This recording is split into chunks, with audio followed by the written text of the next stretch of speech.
I slammed through those mahogany doors thinking I'd found an empty office to hide in. I was wrong. The man behind that desk, with tattoos crawling up his neck like smoke, was Kang Dae-ho, the name Seoul's underworld whispers with fear. The men hunting me burst in seconds later, and, before I could explain, before I could beg, he leaned close and said 4 words that made my blood freeze. No one touches what's mine.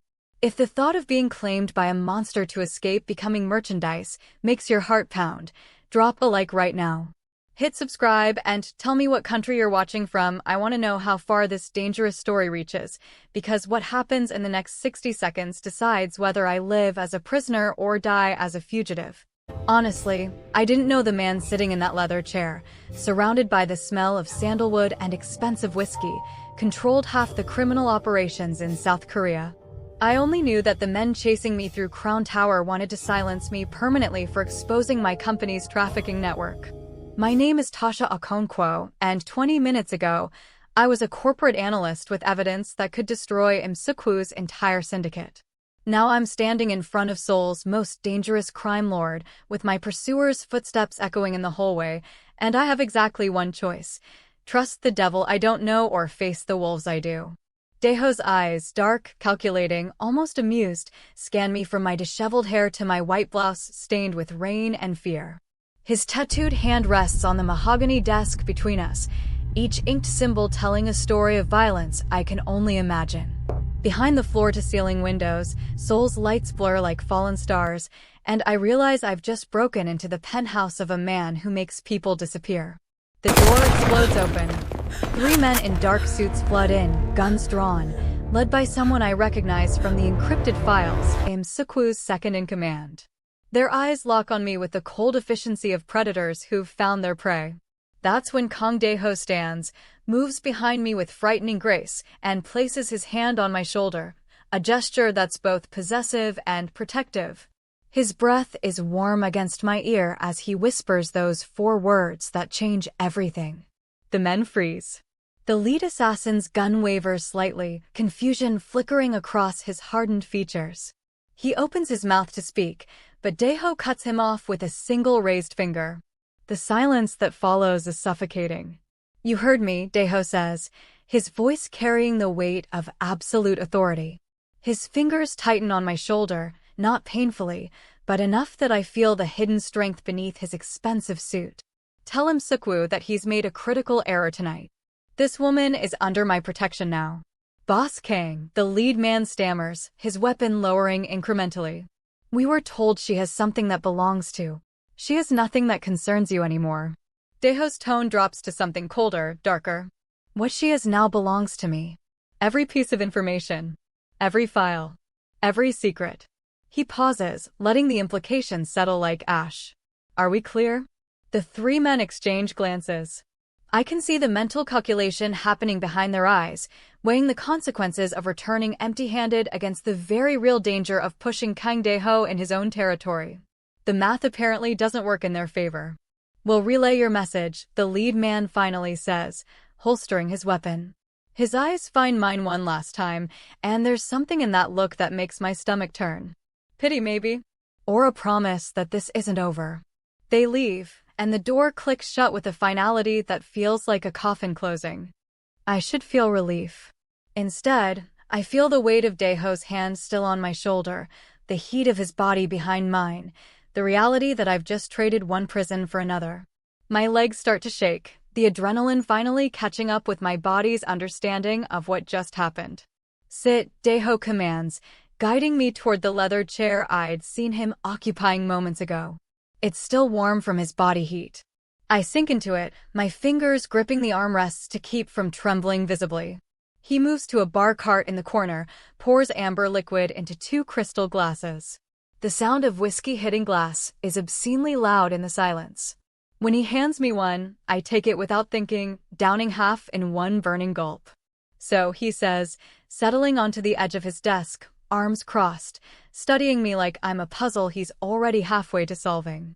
Tasha Okonkwo, corporate analyst at Digital Horizon Technologies. Nigerian expatriate, been in Seoul for 3 years. No family in the country, no romantic entanglements, no close friends. He pauses, a slight smile playing at his lips. You're very alone, aren't you? The whiskey turns sour in my stomach. How do you? I make it my business to know things. He takes a measured sip from his own glass. Especially when those things involve AmBW. You've been digging where you shouldn't have been digging, haven't you, Tasha? Found something that frightened you enough to run. I want to lie. Every instinct screams at me to deny everything, to play dumb, to protect the flash drive currently burning a hole in my bra. But his eyes, those dark, knowing eyes, tell me that lying would be the worst mistake I could make. My company, I start, my voice barely above a whisper. It's not what it claims to be. The technology contracts, the international partnerships, it's all a front. They're moving people. Women and children, mostly. The encrypted files I found detail routes, payments, buyers. The words taste like poison. I was supposed to process what I thought were shipping manifests. But the numbers didn't add up. So I looked closer. And you copied the files. It's not a question. I nod anyway. Where are they? My hand instinctively moves toward my chest before I can stop myself. His smile widens, not with amusement, but with something darker. Satisfaction, maybe. Like I've just confirmed a suspicion. Smart, he says. But not smart enough to disappear before they noticed. How long have they been hunting you? 6 hours. My voice cracks. I went to the police first. The detective I spoke to made a phone call while I was sitting in the interrogation room. 5 minutes later, his partner suggested I leave through the back door if I valued my life. That's when I knew how deep this went. Dae-ho sets his glass down, the sound sharp and decisive. Digital Horizon Technologies is one of AmBW's more profitable ventures. He's not going to let you walk away with evidence that could destroy years of carefully constructed infrastructure. He leans forward, his tattooed hands clasped between his knees. Which brings us to the interesting question. Why did you run here? I didn't know this was your building, I admit. I just knew Crown Tower had restricted access floors. I thought if I could get high enough, lose them in the building, maybe find an empty office to hide in until. Until what? Until they got bored and went home. His laugh is short, humorless. Tasha, they were going to kill you. Or worse, take you to one of the warehouses detailed in those files you stole. You weren't going to walk out of this building alive. The truth of his words settles over me like a shroud. I'd known it, on some level, but hearing it spoken aloud makes it real in a way that's almost unbearable. So what now? I ask, meeting his gaze with what little courage I have left. You said I'm under your protection. What does that actually mean? He stands, moves to the window, his silhouette framed against Seoul's glittering skyline. It means that as of tonight, you belong to me. Your information, your testimony, your very existence, all of it is now mine to control. He turns back to face me, and there's something almost gentle in his expression. Almost. But it also means that AmBW can't touch you without starting a war he's not prepared to fight. Not yet, anyway. Why? The question bursts out before I can stop it. Why protect me? You don't know me. You have no reason to. I have every reason. He crosses the room in 3 long strides, crouching down so where I level. This close, I can see the intricate details of his tattoos, dragons and tigers and symbols I don't recognize, all flowing together in a tapestry of power and violence. AmBW has been expanding into my territory for months. Pushing boundaries, testing weaknesses, preparing for a hostile takeover. You've just handed me the ammunition. I need to destroy him before he destroys me. His hand reaches out, tucking a strand of my disheveled hair behind my ear in a gesture that's shockingly intimate. So yes, Tasha, I'm going to protect you. Because right now, you're the most valuable asset in Seoul. The word asset cuts deeper than I expect. I'm not a person to him. I'm a weapon. A tool. Something to be used and discarded once I've served my purpose. But I'm alive. And for now, that has to be enough. There are rules, he continues, standing and pulling out his phone. He types something quickly, then pockets it again. You don't leave this building without my permission. You don't contact anyone from your old life. You don't make any decisions without consulting me first. In exchange, I provide you with protection, resources, and when this is over, if you survive, a new identity and enough money to disappear permanently. And if I refuse? His smile is cold. Then I open that door and let Sukwo's men back in. Your choice. It's not a choice at all, and we both know it. I accept, I whisper. Good. The penthouse door opens, and two men in dark suits enter, not Sukwo's men, but clearly Dae-ho's. They move with military precision, their eyes scanning the room before settling on their boss. Take Miss Okonkwo to the guest suite on 78. Make sure she has everything she needs. Food, clothes, anything she asks for within reason. He glances at me one more time. Oh, and gentlemen? She's not a prisoner. But she's also not free to leave. Make that distinction clear. One of the men, tall, with a scar running down his left cheek, nods curtly. Yes, Boss Kang. I stand on shaky legs, the whiskey and adrenaline making the room tilt slightly. As I'm escorted toward the door, Dae-ho's voice stops me. Tasha. I turn back. He's returned to his position behind the desk, master of his domain once again. Welcome to Crown Tower. I hope you find your cage comfortable. The words follow me into the hallway like a ghost.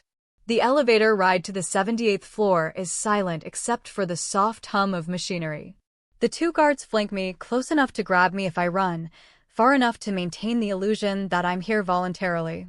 The scarred one keeps his eyes forward, but the younger guard steals glances at me when he thinks I'm not looking. There's curiosity in his gaze, and something else. Concern, maybe. When the doors open, I'm not prepared for what I see. The hallway is pristine, marble floors, recessed lighting, abstract art on the walls that probably costs more than my annual salary. But it's the door at the end that catches my attention. Solid, imposing, with a biometric scanner beside it. Scarface presses his thumb to the scanner, and the lock disengages with a soft click. He pushes the door open and gestures for me to enter. I step inside, and my breath catches. Calling it a guest suite is like calling the ocean a puddle. The space is enormous, floor-to-ceiling windows offering a panoramic view of Seoul, modern furniture that looks like it belongs in an architecture magazine, a kitchen area with gleaming appliances I wouldn't know how to use. There's even a baby grand piano in the corner, its black lacquer surface reflecting the city lights. The bedroom is through there, Scarface says, pointing to a doorway on the left. Bathroom is fully stocked. Closet has clothes in various sizes. Boss Kang had them delivered while we were coming up. If nothing fits, let us know and we'll get your measurements to the tailor. I walk further into the space, my shoes clicking on the hardwood floors. Everything is beautiful. Everything is expensive. Everything is a cage. The windows don't open, the younger guard offers, confirming my suspicion. For your safety. Of course, I murmur. For my safety. There's a panic button in the bedroom and bathroom. Scarface continues, all business. Press it if you need immediate assistance. There's also an intercom system, dial 0 to reach the security desk, 1 for kitchen services, 2 for housekeeping. Someone will be stationed outside your door at all times. To protect me, I say flatly. To protect you, he confirms, but we both know what he really means. They leave without another word, and I hear the electronic lock engage from the outside. I'm alone in my gilded cage. I move through the suite like a ghost, touching surfaces that feel too smooth, too perfect. The bedroom is just as obscene. A king-size bed with silk sheets, a walk-in closet filled with designer clothes still bearing their tags, a bathroom that's larger than my old apartment. There's even a clawfoot tub positioned to face the window, like bathing while watching the city is a luxury someone thought I'd appreciate. I catch sight of myself in the full-length mirror and barely recognize the woman staring back. My white blouse is wrinkled and stained, my hair a disaster, my eyes wide with shock and exhaustion. I look like a survivor. I look like prey. The reality of what just happened crashes over me like a wave. 6 hours ago, I was a corporate analyst with a normal life. Now I'm the property of a crime lord, trapped in a luxury prison, with a target on my back and nowhere to run. I sink onto the edge of the bed, and that's when I finally let myself cry.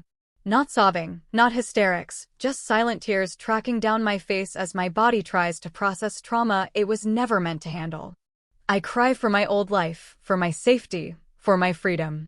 I cry because I'm alive, and I cry because I don't know if that's a blessing or a curse.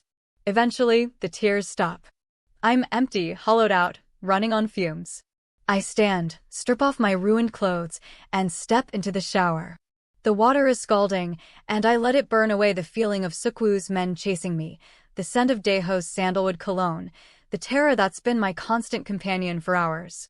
When I finally emerge, my skin is red and raw, but I feel almost human again. There's a silk robe hanging on the bathroom door. I wrap myself in it, the fabric cool and soft against my overheated skin, and pad back into the bedroom. The clothes in the closet are beautiful, designer labels, expensive fabrics, everything in muted colors that would complement my skin tone. Someone put thought into this. Someone anticipated my presence here. That realization sends ice down my spine. Dae-ho said he'd been tracking my whistleblowing for weeks. He knew I was coming. The unlocked elevator, the accessible penthouse, the perfectly prepared suite, none of it was an accident. I didn't stumble into his protection. I walked directly into his trap. I'm not a damsel he rescued. I'm a chess piece he moved exactly where he wanted me. I should be angry. I should be terrified. But all I feel is a strange, detached clarity. I'm alive because he wants something from me. And as long as I have value, I have power. Not much, but enough to survive. I select a simple black t-shirt and leggings from the closet, dress quickly, and move back to the main living area. There's a tablet on the coffee table, the kind used for ordering room service in expensive hotels. I pick it up and it illuminates at my touch. The interface is simple. Menus for food, drink, entertainment. But there's also a message notification blinking in the corner. I tap it. Eat something. Sleep if you can. Tomorrow, we talk business. KD. Kang Dae-ho. Even his text messages carry the weight of command. I order food without really thinking about what soup, rice, something that won't require too much effort to consume. It arrives within 15 minutes, delivered by a woman in a crisp uniform who sets everything on the dining table, bows slightly, and leaves without making eye contact. The food is delicious, but I barely taste it. I'm eating because my body demands it, because survival requires fuel, not because I have any appetite. When I'm done, I carry the dishes to the kitchen counter, unsure what to do with them. Eventually, I leave them there and collapse onto the couch. Sleep should be impossible. But my body has other ideas. Within minutes, I'm drifting, consciousness slipping away despite the danger, despite the fear, despite everything. I wake to sunlight streaming through the windows and the sound of someone moving in the suite. I bolt upright, my heart hammering, my mind immediately jumping to worst-case scenarios. But it's just a housekeeper, quietly collecting the dishes I'd abandoned last night. She notices I'm awake and offers a small smile. Good morning, Miss Okonkwo. There's fresh coffee and breakfast in the kitchen when you're ready. She's gone before I can respond, the door clicking softly behind her. I check the time on the tablet, 8:47 a.m. I've slept for nearly 10 hours. My body feels heavy, sluggish, still processing yesterday's trauma. The coffee is strong and black, exactly how I need it. The breakfast is elegant, fresh fruit, pastries, eggs prepared perfectly. I eat mechanically, my mind already spinning ahead to what talking business with Dae-ho might entail. The intercom buzzes at exactly 9:30 a.m. Miss Okonkwo, Scarface's voice crackles through the speaker. Boss Kang requests your presence in his office. Someone will escort you in 15 minutes. Please be ready. It's not a request, despite the wording. I dress carefully, selecting a tailored navy blouse and black pants from the closet. They fit perfectly, which shouldn't surprise me anymore. I tie my hair back, apply minimal makeup from the fully stocked vanity, and try to look like someone who hasn't just had her entire life dismantled in a single night. When the door opens, it's the younger guard from yesterday. He offers a polite nod and gestures toward the elevator. The ride up to the penthouse is longer than I remember, or maybe time just moves differently when you're being summoned by a crime lord. The guard remains silent, but I can feel him watching me in his peripheral vision. The mahogany doors to Dae-ho's office are already open when we arrive. He's standing by the windows again, dressed in a different suit, charcoal gray this time, with a black shirt underneath that makes his tattoos even more prominent. He doesn't turn when I enter. Close the door, he says to the guard.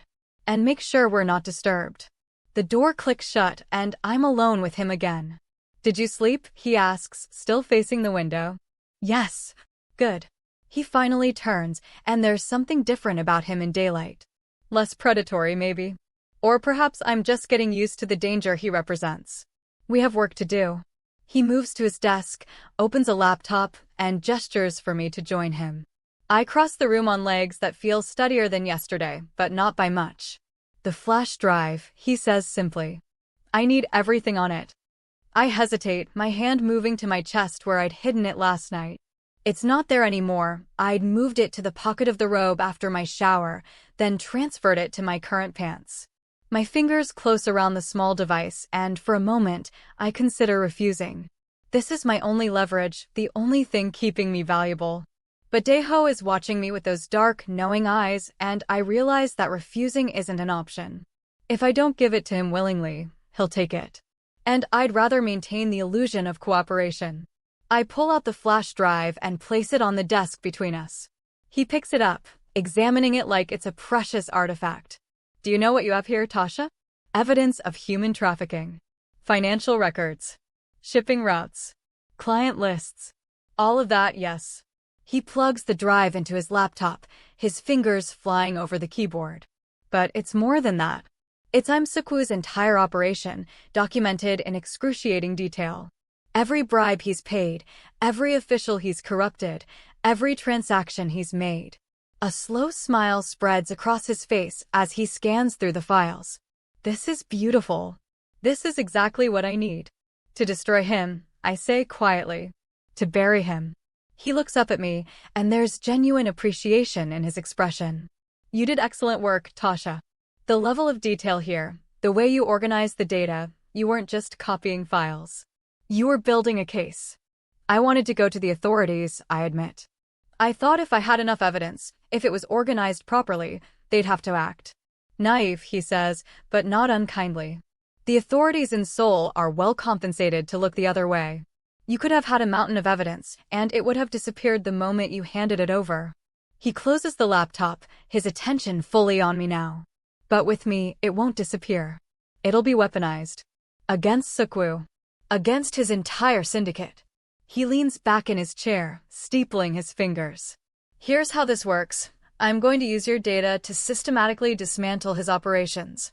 Freeze his accounts, expose his routes, turn his allies against him. And you're going to help me do it. Why would I help you? The question comes out sharper than I intend. You're just another criminal. Maybe you're better than Seoul, maybe you're worse, I don't know. But I didn't risk my life to hand this information over to someone who'll use it to expand their own empire. The silence that follows is suffocating.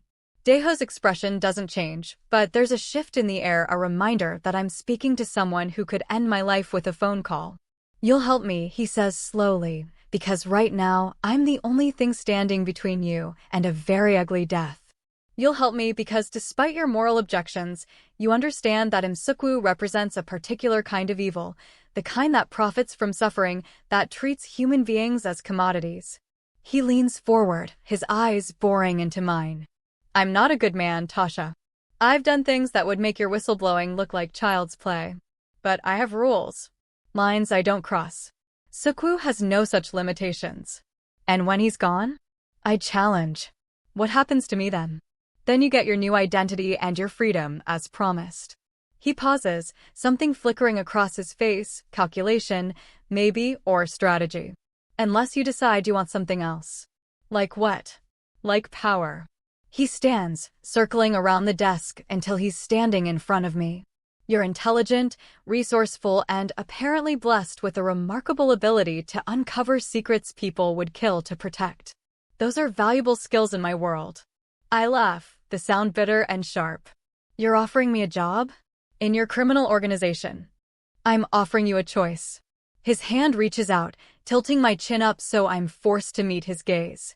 You can take your new identity and spend the rest of your life looking over your shoulder, wondering if someone from your past will find you.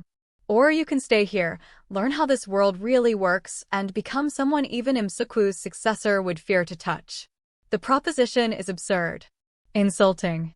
And yet, some small part of me, The part that's always been pragmatic, that's always understood survival requires adaptation, considers it. I don't have to decide now, I say finally.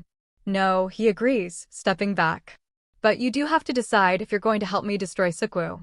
Because that starts today. I take a breath, weighing my options for the 100th time since last night. Then I nod. Good. He returns to his desk, pulling up files on his laptop. We'll start with his financial networks. I need you to walk me through every account, every transaction, every shell company. And then we're going to make them all disappear. We work through the afternoon, my corporate analyst skills proving more useful than I ever imagined they would be in this context. Dae-ho is brilliant, ruthless and calculating, but brilliant. He sees patterns I miss, connections I overlook. Together, we map out Seoul's empire like surgeons planning a dissection. By the time the sun starts setting, we've identified 12 major vulnerabilities in his operation. This is Phase 1, Dae-ho explains, making notes in a leather-bound journal. We cut off his money. No funds means no payroll, no bribes, no operational capacity. He'll scramble to recover, which will expose even more weaknesses. And Phase 2. You'll find out when we get there. He closes the journal, stands, and stretches. For the first time, I see hints of fatigue in his expression. There's something else we need to discuss. The shift in his tone puts me on guard immediately. Tonight, there's a gala at the Shilla Hotel. Seoul's elite, businessmen, politicians, crime bosses, everyone who matters. I need to be seen there, and I need to be seen with you. Why? Because Seoul will be there, and I need him to understand that you're not just under my protection, you're mine. Completely and unequivocally mine. He moves closer, and I resist the urge to step back. In this world, Tasha, perception is everything. If Seoul thinks you're just a temporary asset, he'll wait for an opportunity to take you. But if he believes you belong to me, that I've claimed you in front of witnesses, he'll have to accept that attacking you means attacking me directly. You want to use me as bait. I want to use you as a statement. His hand reaches out, brushing my cheek with surprising gentleness. There's a dress in your closet. Red, backless, impossible to ignore. Wear it.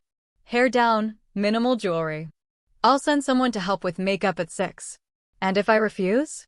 Then Seoul will keep sending men after you until one of them succeeds, and all of this, the protection, the planning, the temporary safety, becomes meaningless. His expression softens slightly. I know what I'm asking. I know how it looks. But this is how we survive in this world, Tasha. We make statements. We draw lines. We show strength. I want to argue, to push back, to maintain some semblance of autonomy. But he's right, and I know it. In this world of monsters, I need to become something they'll think twice about touching. Fine, I say. But I want something in return. His eyebrow raises.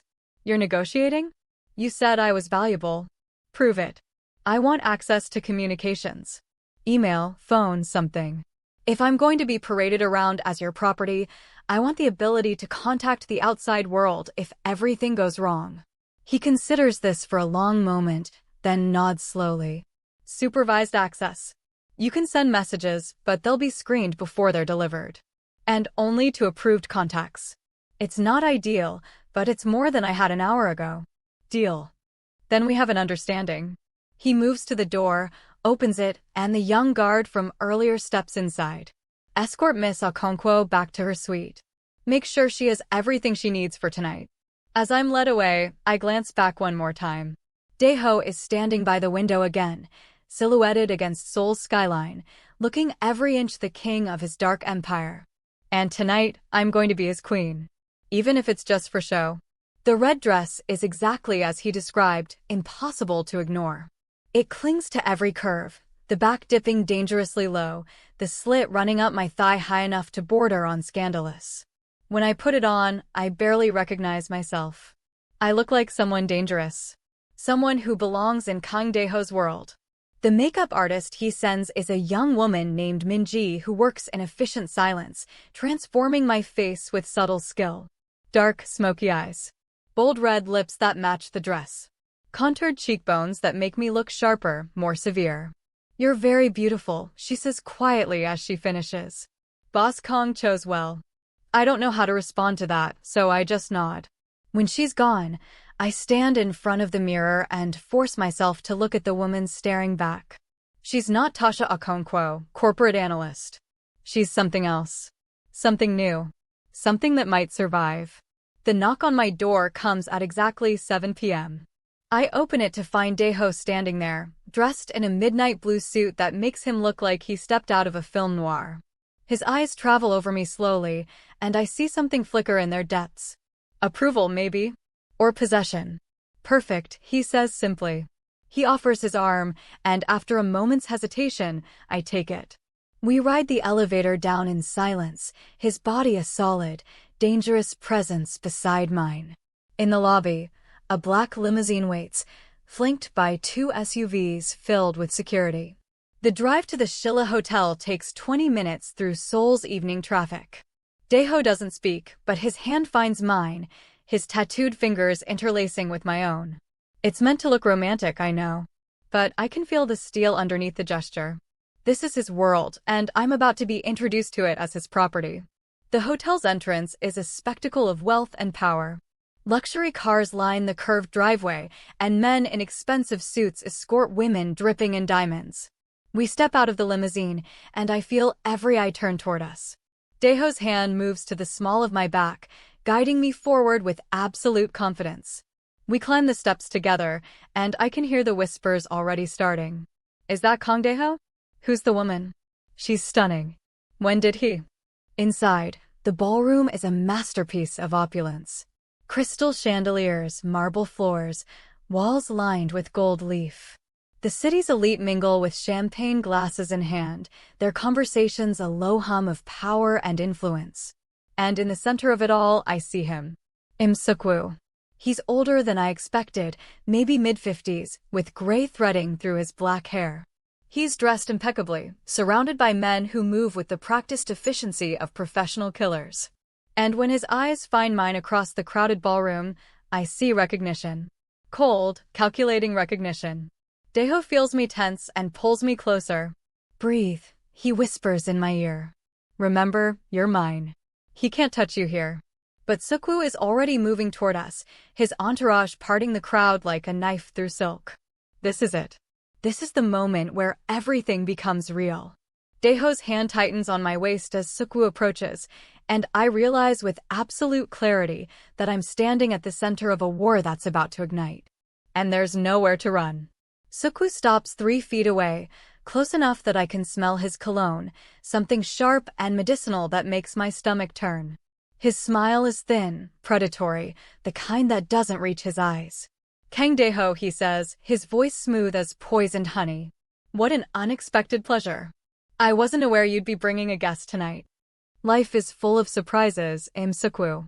Dae-ho's tone is casual, but I can feel the tension radiating through his body. Allow me to introduce Tasha Okonkwo, my companion. The word companion carries weight in this world, I realize.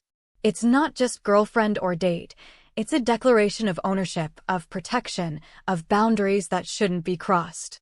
Suk-woo's eyes drift to me, studying my face with the detached interest of someone examining a valuable object they've lost. Miss Okonkwo. How lovely to finally meet you properly. I believe some of my associates were trying to reach you recently. They were very persistent, I manage, keeping my voice steady despite the fear coiling in my chest. Yes, well, there was a misunderstanding at one of my subsidiaries. Some missing files, some confusion about proprietary information. His smile sharpens. I'm glad to see the matter has been resolved. Completely resolved, Dae-ho interjects, his fingers pressing into my hip in a gesture that looks affectionate, but feels like a warning to stay quiet. Miss Okonkwo is under my personal protection now. Any outstanding business she may have had with your organization is now my concern. The 2 men stare at each other, and I realize I'm witnessing something ancient. 2 predators establishing territory, testing boundaries, preparing for inevitable violence. Of course, Suk-woo says finally. I wouldn't dream of interfering in your personal affairs. But his eyes find mine one last time, and the message is clear. This isn't over. He moves away, rejoining his entourage, and I release a breath I didn't know I was holding. That went better than expected, Dae-ho murmurs, guiding me toward the bar. He accepted the claim. For now, he's going to kill me the first chance he gets. He's going to try.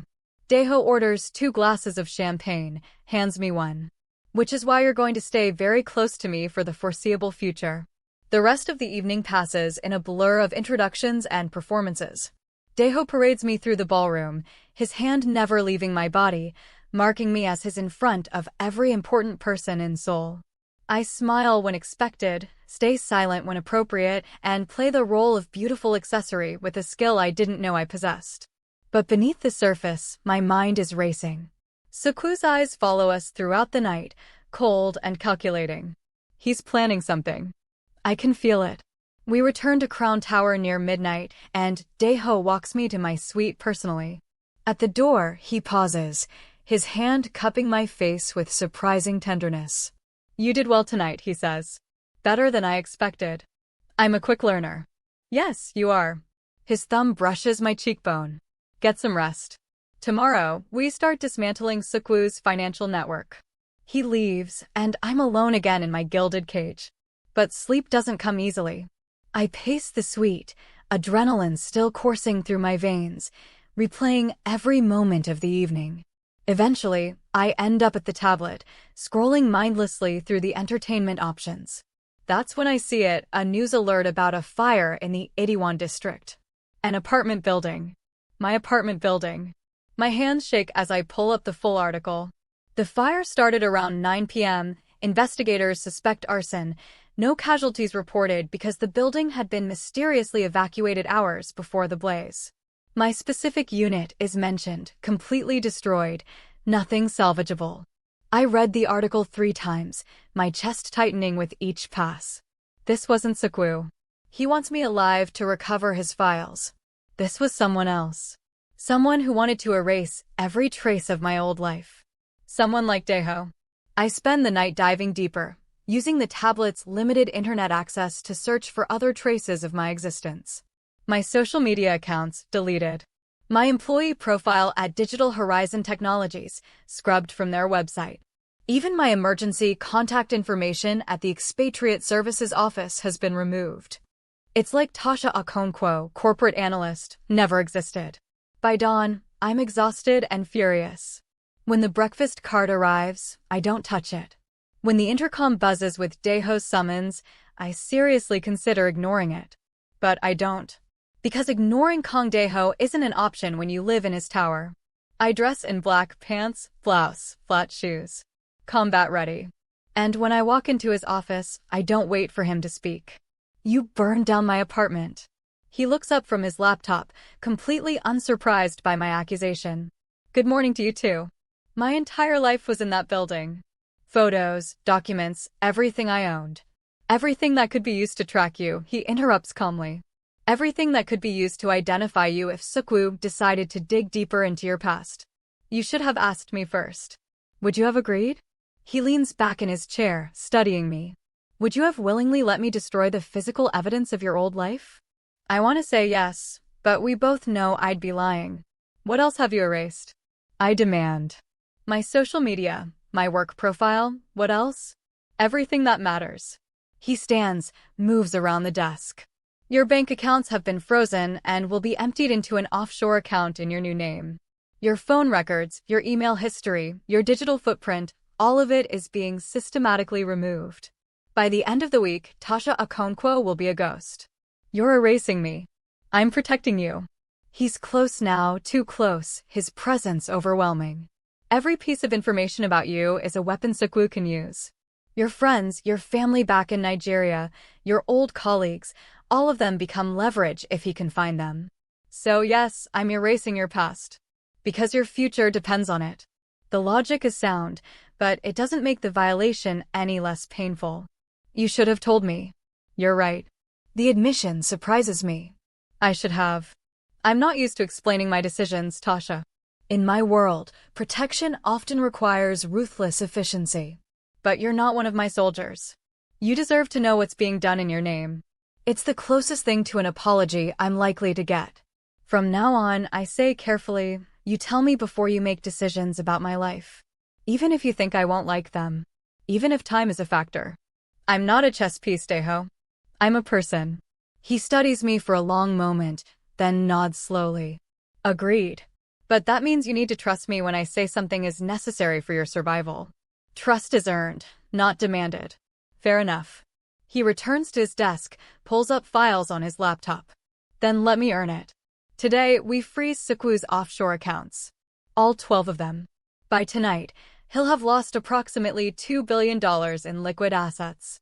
And you're going to be the one who pulls the trigger. Despite my anger, despite the violation I'm still processing, I feel a surge of satisfaction at the prospect. Sekwoo tried to kill me, tried to turn me into merchandise, destroyed any chance I had at a normal life. Watching his empire crumble feels like justice. Show me how, I say. We work through the morning, my corporate analyst skills combining with Dae-ho's criminal network to create something devastatingly effective. I identify the accounts, trace the shell companies, map the financial infrastructure. He provides the hackers, the corrupt banking officials, the leverage needed to make it all disappear. By noon, we're ready. This is the point of no return, Dae-ho warns as I hover over the final authorization code. Once we do this, Sekwoo will know it was us. He'll retaliate. Good, I say, and press enter. The effect is immediate and catastrophic. Within minutes, Dae-ho's phone starts ringing, contacts throughout the city reporting chaos in Sekwoo's organization. Payments bouncing, deals falling through, panic spreading through his network like wildfire. $2 billion, Dae-ho says, watching the numbers cascade across his screen. Gone. Just like that. How long before he realizes it was us? He already knows. Dae-ho's expression is grim. And he's going to respond the only way he knows how. If watching Tasha go from hunted whistleblower to crime boss's partner is giving you chills, smash that like button, subscribe, and share this with someone who loves dark romance thrillers. What happens next is going to blow your mind. The attack comes at 3 a.m. I'm pulled from sleep by an explosion that shakes the entire building. For a moment, I think I'm dreaming. Then the alarms start wailing, and I know this is very, very real. I roll out of bed, muscle memory from countless disaster drills at my old job kicking in. The suite is dark except for emergency lighting that's activated automatically. Through the windows, I can see smoke rising from lower floors. The door to my suite explodes inward, and I barely have time to dive behind the couch before bullets tear through the space where I was standing. Not Dae-ho's men, these are unfamiliar faces, hard-eyed killers in tactical gear. Sekwoo's men. They've breached the building. I scramble toward the bedroom, remembering Scarface's words from my first night here. Panic button. Bedroom and bathroom. I just need to reach it. More gunfire, closer now. I grab a heavy marble bookend from the coffee table, not much of a weapon, but better than nothing. The bedroom door is 15 feet away. I run. A man appears in the doorway, assault rifle raised. I throw the bookend without thinking, and by some miracle, it connects with his face. He staggers, and I rush past him into the bedroom, slamming the door and engaging the lock. My hands find the panic button on the nightstand. I press it, holding it down for 3 seconds like I was told. Nothing happens. No alarm, no cavalry rushing to my rescue. Just silence and the sound of my own ragged breathing. The bedroom door shudders under the impact of something heavy. They're coming through. I look around frantically. The bathroom, the panic button there. I run, slip on the marble floor, catch myself on the sink. The button is mounted near the mirror. I slam my palm against it. This time, there's a click, and a section of the bathroom wall slides open, revealing a narrow passage. The panic room. I throw myself inside just as the bedroom door gives way. The wall slides shut behind me, and I'm plunged into darkness. Then emergency lights flicker on, revealing a small, reinforced space, maybe 10 feet by 10 feet, with a monitor showing security camera feeds, a phone, and enough supplies to last several days. On the monitor, I watch the men tear through my suite, searching for me. There are at least 8 of them, all heavily armed, all clearly trained for this kind of assault. I grab the phone, dial the number taped to the wall. It rings once before Dae-ho's voice comes through, tight with barely controlled fury. Tasha. Are you secure? I'm in the panic room. What's happening? Seoul is making his move. He's hit 3 of my properties simultaneously, but Crown Tower is his primary target. He wants you. I hear gunfire in the background, shouts, chaos. Stay in that room. Don't come out until I come for you personally. Where are you? 79th floor. We're holding them at the stairwell, but they have numbers on us. More gunfire, closer now. This is going to get worse before it gets better. The line goes dead. On the monitor, I watch Seoul's men spread out through the suite, methodically checking every possible hiding place. One of them speaks into a radio, and moments later, more men arrive. They're not leaving. They're setting up positions, turning my suite into a forward base. They know I'm here somewhere. They're going to wait me out. I scan the security feeds, trying to understand the full scope of the attack. The lobby is a war zone, bodies on the ground, bullet holes in the marble walls, shattered glass everywhere. Multiple floors show signs of fighting. Dae-ho's men are outnumbered, outgunned, and losing ground. The camera feed from the 79th floor shows Dae-ho himself, fighting alongside his guards. He's traded his expensive suit for tactical gear, and he moves with lethal precision. I watch him take down 3 men in quick succession, his tattoos visible on his hands and neck as he fires, reloads, advances. He's magnificent and terrifying in equal measure. But there are too many. For every man Dae-ho's forces take down, 2 more appear. Seoul isn't just attacking, he's trying to take the entire building. I need to do something. I can't just hide here while people die fighting to protect me. The panic room has a computer terminal built into the wall. I power it on and, to my surprise, it boots directly into Crown Tower's security system. Not just cameras, everything. Environmental controls, door locks, elevator systems, fire suppression. An idea forms, dangerous and possibly suicidal. But staying here while Dae-ho fights alone feels worse than any risk I might take. I pull up the building's floor plans, identifying where Seoul's men are concentrated. Then I start making changes. First, I trigger the fire suppression system on floors 75 through 77, the floors where Seoul's men are staging. Foam floods the hallways, turning them into slippery, chaotic nightmares. Men slip, fall, lose their footing. Next, I lock down the elevators on those floors, trapping reinforcements below. Then I override the door locks on 79, giving Dae-ho's men access to rooms they can use for cover and flanking positions. On the monitor, I watch the tide slowly start to turn. Dae-ho realizes what's happening, adapts immediately, uses the advantages I've created to devastating effect. He's brutal, efficient, merciless. This is Kang Dae-ho in his element, and it's both horrifying and mesmerizing. But Seoul's men are still in my suite, still waiting for me to emerge. I need to deal with them before I can help Dae-ho further. I study the environmental controls for my floor. The suite has individual climate control, air circulation, even gas line access for the fireplace I've never used. The gas line. Dangerous, but possible. I open the valve remotely, just a little. Not enough to cause an explosion, but enough to fill the suite with natural gas. On the monitor, I watch the men start to react, waving their hands in front of their faces, coughing, moving toward the windows that don't open. I give it 3 minutes, then trigger the building's ventilation system on high, pulling the gas out and replacing it with fresh air. The men are disoriented now, some of them nauseous. Not incapacitated, but weakened. I take a breath, make a decision that's probably going to get me killed, and open the panic room door. The suite is chaos. 8 men, all affected by the gas, all still armed but struggling. I grab a fallen assault rifle from near the bedroom door, check the magazine half full, and step out. The first man sees me, tries to raise his weapon. I shoot him in the shoulder. Center mass, like they teach in corporate security training videos, feels too permanent, too final. He goes down screaming. The others react, but they're slow, uncoordinated. I move through the suite using furniture for cover, firing in controlled bursts, aiming to disable rather than kill. It's not mercy, it's pragmatism. Dead men can't provide information about Seoul's plans. By the time the last man falls, I'm shaking so hard I can barely hold the rifle. I've never shot anyone before. I've never hurt anyone before. The corporate analyst in me is screaming in horror at what I've just done. But the woman who's been hunted, claimed, and transformed over the past few days? She's grimly satisfied. I grab a radio from one of the fallen men, key the transmit button. This is Tasha Okonkwo. 78th floor is secure.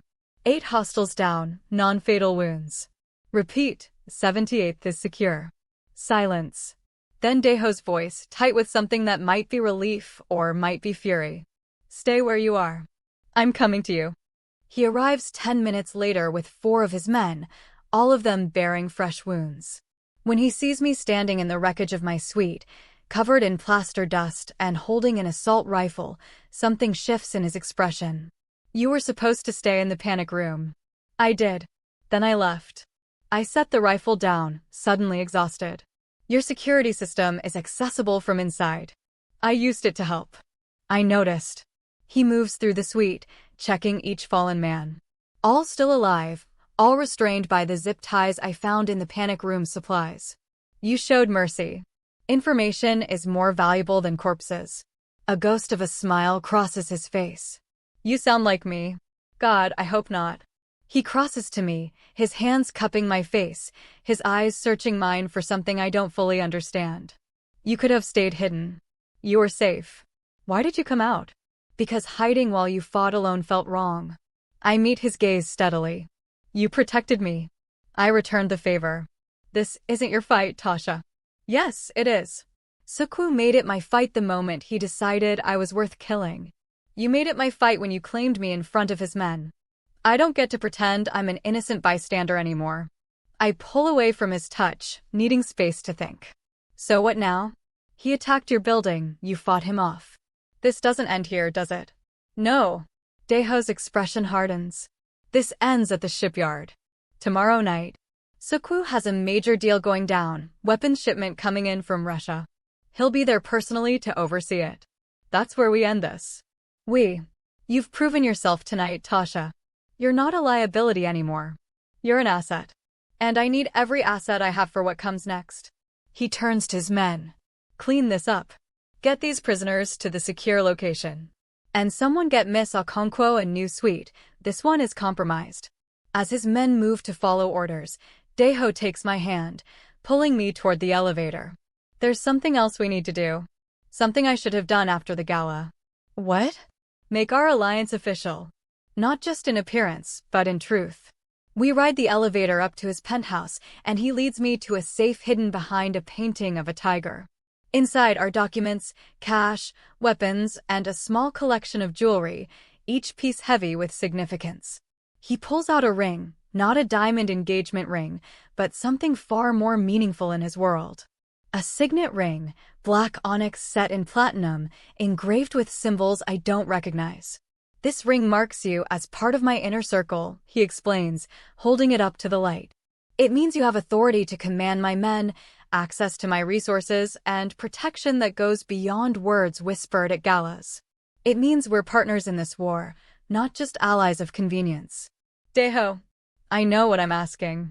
I know the weight of this commitment. But you've already crossed the line, Tasha. You've killed for me, fought for me, risked everything for me. This ring just makes it official. I stare at the ring, understanding that accepting it means abandoning any hope of returning to my old life. It means embracing this world of violence and shadows, of power plays and dangerous alliances. It means becoming someone I never thought I'd be. But my old life is ash and smoke.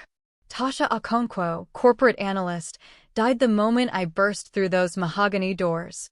The woman I'm becoming, the woman who fought her way out of a panic room, who took down 8 armed men, who froze $2 billion with a keystroke, she needs a new identity. I hold out my hand. Dae-ho slides the ring onto my finger. It fits perfectly, as if it was made for me. Maybe it was. Tomorrow, he says, we and I'm Seoul. Together. Together, I agree. The shipyard sits on the outskirts of Seoul, a sprawling complex of rusted containers and crumbling warehouses that hasn't seen legitimate business in years. It's the perfect place for illegal deals, isolated, familiar to all parties, and full of places to hide bodies. We arrive an hour before the scheduled exchange, Dae-ho's convoy of black SUVs rolling through the gates like a funeral procession. I'm dressed in tactical gear now, the red dress and heels replaced with something that won't get me killed. The signet ring gleams on my finger, heavy and reassuring. Seoul will have at least 50 men, Dae-ho briefs as we move into position. Maybe more. We have 30, but we have the element of surprise. He thinks tonight is just another deal. He doesn't know we're coming. What's my role? You stay with me. Always within arm's reach. If something goes wrong, if we get separated, you run for the extraction point here. He points to a spot on the map. My men will be waiting. Understood. Understood. We spread out through the shipyard, taking positions in the shadows, waiting. The winter air is bitter, cutting through layers of clothing, making my breath visible in small clouds. Around us, Dae-ho's men move with practiced silence, professionals preparing for violence. The first trucks arrive at exactly midnight. 3 heavy transports, their headlights cutting through the darkness. They park in the center of the shipyard, and men start unloading crates, long, heavy boxes that definitely contain weapons. Then Seoul arrives in a luxury sedan, flanked by his personal guard. He steps out, surveys the shipyard with the confidence of a man who believes he owns everything he sees. Dae-ho's hand finds mine in the darkness, squeezes once. Wait for my signal. We watch as Seoul inspects the shipment, speaking with the Russian dealers, arranging payment. Everything is going smoothly for him. He has no idea his world is about to collapse.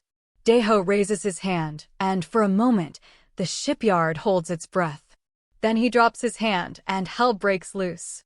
Lights flood the shipyard, blinding Seoul's men.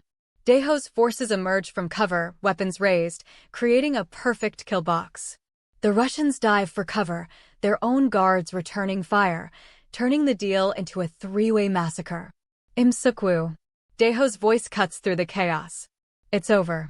Your accounts are frozen. Your operations are exposed. Your men are dying. Surrender now and I'll make it quick. Seoul's response is to pull a gun and start shooting. The shipyard becomes a war zone. Bullets ricochet off metal containers, men scream and fall, the stench of gunpowder fills the air. Dae-ho moves through it like a demon, his weapon finding targets with mechanical precision. I stay close, my own weapon drawn, covering his back like we'd practiced in the penthouse. We're winning. Seoul's men are falling back, pinned down by superior positioning and firepower. The Russians are retreating to their trucks, wanting no part of this gang war. Victory is within reach. That's when I see him, a man on top of a container, sniper rifle aimed directly at Dae-ho's back. Dae-ho doesn't see him, focused on the fight in front of him. I don't think. I just move. I crash into Dae-ho from the side, taking us both to the ground as the sniper's bullet passes through the space where his head was a moment before. We roll, coming up behind cover as more bullets tear into the container above us. Sniper, 11 o'clock high. I shout, pointing. Dae-ho sees him, raises his weapon, but the angle is wrong. He can't make the shot from here. I can. I brace my rifle against the container, take a breath, and fire. The shot is clean, perfect, impossible. The sniper falls, tumbling from the container to the ground 20 feet below. Dae-ho stares at me, something like awe in his expression. Where did you learn to shoot like that? Corporate security training included a day at the range.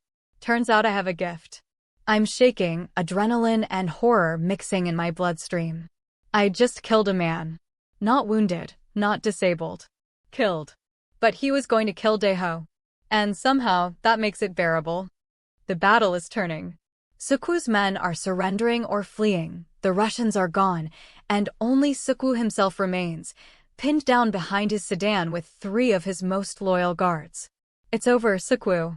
Dae-ho calls. Come out. Face me. For a long moment, there's no response. Then Seoul stands, hands raised, his guards following suit.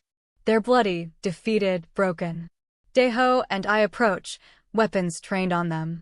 Around us, the shipyard falls silent except for the groans of wounded men and the crackle of small fires. You've destroyed everything I built, Seoul says, his voice hollow. My money, my operations, my reputation. Why? For her. He looks at me with something like disbelief. You started a war over a whistleblower? No, Dae-ho says calmly. I started a war because you were becoming a problem. She just gave me the tools to win it cleanly. He steps closer, his weapon never wavering. You made a mistake, Seokwoo. You treated human beings like commodities. You crossed lines that, even in our world, shouldn't be crossed. And you underestimated the woman you were hunting. Seokwoo's eyes find mine, and I see him truly looking at me for the first time. Not as prey, not as evidence, not as a problem to be solved, but as a person. As someone who destroyed him. Who are you? He asks quietly. I'm Tasha Okonkwo, I say, stepping forward to stand beside Dae-ho. And I'm the woman who ended you. Dae-ho makes a gesture, and his men move in to take Seokwu and his guards into custody. Not to kill them, that would be too merciful, too quick. But to ensure they face justice for their crimes, even if that justice comes through criminal courts rather than legal ones. As they're dragged away, Dae-ho turns to me, his hand finding mine. You saved my life. You saved mine first. I figured we were even. We're not even, Tasha. We're never going to be even. What you did tonight, standing with me, fighting beside me, taking that shot, that's not something I forget. His thumb brushes over the signet ring on my finger. You've earned your place in this world. Not as my property, not as my asset. As my equal. I'm not sure I want to be equal to a crime lord. He laughs, the sound raw and genuine. Too late. You already are. We stand in the shipyard as dawn breaks over Seoul, surrounded by the wreckage of Seokwoo's empire, and I realize that he's right. I'm not the woman who ran into his office 5 days ago. I'm not the corporate analyst who thought evidence and justice were enough. I'm someone new. Someone dangerous. Someone who belongs in this world of shadows and violence. And somehow, that doesn't terrify me as much as it should. The weeks that follow are a blur of consolidation and cleanup. Seokwoo's operations are systematically dismantled, his territories absorbed into Dae-ho's network, his victims freed and compensated. The evidence I stole is anonymously delivered to journalists and prosecutors who can't be bought, sparking investigations that will take years to fully unfold. My new suite in Crown Tower is on the 80th floor, higher than before, with better views, more space. But more importantly, the door isn't locked from the outside. I have freedom to come and go, to make my own decisions, to live something resembling a normal life. Except nothing about my life is normal anymore. I spend my days working alongside Dae-ho, using my analyst skills to manage the legitimate businesses that provide cover for his criminal enterprises. Turns out, a corporate background translates surprisingly well to organized crime when you're managing international supply chains and financial networks. I spend my nights learning self-defense from Dae-ho's security chief, weapons training at a private range, the subtle politics of Seoul's underworld from Dae-ho himself. He's a patient teacher, never pushing too hard, always respecting the boundaries I set.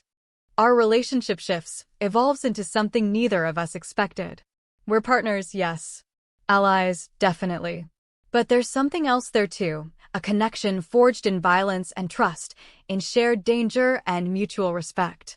2 months after the shipyard, Dae-ho calls me to his office. It's late evening, the city lights glittering below us, and there's something different in his expression. Nervous, maybe? Or as close to nervous as Kang Dae-ho ever gets. I have something for you, he says, pulling out a folder from his desk drawer. Inside is a passport, a driver's license, a birth certificate, all bearing my photo, but with a different name. Sarah Mitchell, British citizen, business consultant. A complete identity, backstopped with years of fake history, ready to use anywhere in the world. Your exit strategy, Dae-ho explains. Just like I promised. You can leave tomorrow if you want. Disappear, start over, live a normal life somewhere far from all of this. I stare at the documents, running my fingers over the passport cover. Freedom. Safety. Normalcy. Everything I thought I wanted. There's no catch. I ask. No catch. You've earned this 10 times over. You've helped me destroy Seokwu, rebuild my operations, establish new protocols that don't exploit the vulnerable. You've transformed my organization in ways I didn't think possible. He pauses, choosing his words carefully. but I hope you don't take it. I hope you stay. Why? Because you make me better. You challenge me to be more than just another crime lord. You push back when I'm being ruthless. You find solutions I'd never consider. You remind me that power without purpose is just violence. He stands, moves to where I'm sitting, takes my hands in his. I'm not asking you to be my possession, Tasha. I'm asking you to be my partner. Truly, completely, in everything. What does that look like? My heart is racing, but I keep my voice steady. It looks like us building something new. An organization that still operates in the shadows, but doesn't prey on the weak. That makes money without trafficking humans. That uses violence only when necessary and mercy when possible. His tattooed hands tighten on mine. It looks like you and me, together, ruling Crown Tower not as king and captive, but as equals. I think about the passport in my lap. About the life it represents, quiet, safe, anonymous. About being Sarah Mitchell, business consultant, living in London or New York or anywhere far from Seoul's dangerous streets. Then I think about the woman I've become, the woman who fought her way out of a panic room, who froze $2 billion, who saved Dae-ho's life with a single perfect shot. The woman who wears a signet ring and commands respect from criminals and CEOs alike. I think about which version of myself I want to be. I need to know one thing first, I say. That night at the gala, when you claimed me, was it real? Any of it? Or was I always just a tool to use against Seoul? Dae-ho is quiet for a long moment, his dark eyes searching mine. It started as strategy, he admits. I'd been tracking you, yes. I knew what you had, knew what it could do to Seoul, and I used that. I unlocked that elevator. I prepared that suite. I orchestrated our meeting. The truth hurts, but I appreciate the honesty. But, he continues, what happened after, the way you stood up to me, the way you fought alongside me, the way you transformed from frightened analyst to warrior queen, none of that was strategy. That was real. You became real to me, Tasha. Not as a tool, not as an asset. As someone I actually care about. It's the most vulnerable I've ever heard him sound. I set the passport aside, stand, and face him fully. I'll stay. But we do this my way, no more decisions about my life without consulting me first. No more burning down buildings or erasing identities without permission. I'm your equal, which means you treat me like one. Agreed. And we find legitimate revenue streams. I'm not going to help run an organization that profits from suffering. Already in progress. You've seen the numbers, we're transitioning. And if I ever want to leave, for any reason, no questions asked, you let me go. He hesitates, and I see the struggle in his expression. The crime lord who's used to controlling everything, warring with the man who's learning to trust. Agreed, he finally says. I take his face in my hands, my thumbs brushing over his sharp cheekbones. Then yes, I'll stay. I'll be your partner. I'll help you build something better. His smile is brilliant, transforming his usually severe expression into something almost boyish. He kisses me then, deep and claiming and full of promise. When we finally break apart, breathless and slightly stunned, he reaches into his pocket and pulls out another ring. Not a signet ring this time, but something more personal, a thin band of platinum with a single black diamond. This one's not about power or status, he says, sliding it onto my other hand. This one's just about us. I look at the two rings on my fingers, one marking me as his partner in crime, the other marking me as his partner in life. It's the strangest engagement I've ever heard of, conducted by a crime lord in a penthouse office overlooking a city we're both trying to save and corrupt simultaneously. But somehow, it's perfect. So, I say, admiring the rings. Queen of Crown Tower. That's quite a title. You've earned it. Dae-ho pulls me close, his arms wrapping around me possessively. The question is, what are you going to do with the power? I think about the women still trapped in trafficking networks throughout the city. About the corrupt officials who enable them. About the systems that allow people like Seoul to exist. About all the fights still ahead of us. Everything I say. I'm going to do everything. And for the first time since I burst through those mahogany doors, running for my life and finding something far more dangerous than death, I feel truly free. Because freedom isn't about running away. It's about having the power to fight back. And now, with Dae-ho beside me and an entire criminal empire at my disposal, I have all the power I need. Seoul glitters below us, beautiful and corrupt and full of possibilities. Somewhere out there, people are suffering, systems are failing, evil is thriving. But now there's something else out there too. Me, Tasha Okonkwo. The woman who ran into a dragon's lair and became a dragon herself. And dragons protect their territory. Dae-ho's hand finds mine, his tattooed fingers interlacing with my own. The gesture is familiar now, comfortable. We stand together at the window, looking out over our kingdom, planning our next moves. No regrets, he asks quietly. I think about my old life, the mundane corporate existence, the safe predictability, the woman I used to be. Then I look at the rings on my fingers, feel the weight of power and responsibility settling across my shoulders, remember the lives we've already saved and the work still ahead. No regrets, I say firmly. This is who I was always meant to be. And as dawn breaks over Seoul, painting the sky in shades of fire and gold, I realize that sometimes the worst thing that can happen to you becomes the best thing that ever happened. I ran into Kang Dae-ho's office to hide from monsters. I stayed to become one. And I've never been more alive. Want to see what Tasha does next as the Queen of Crown Tower? Subscribe to follow her journey from corporate analyst to crime boss, and drop a comment telling me what city you're repping. I love seeing how far this story reaches across the globe. Trust me, ruling Seoul's underworld is just the beginning.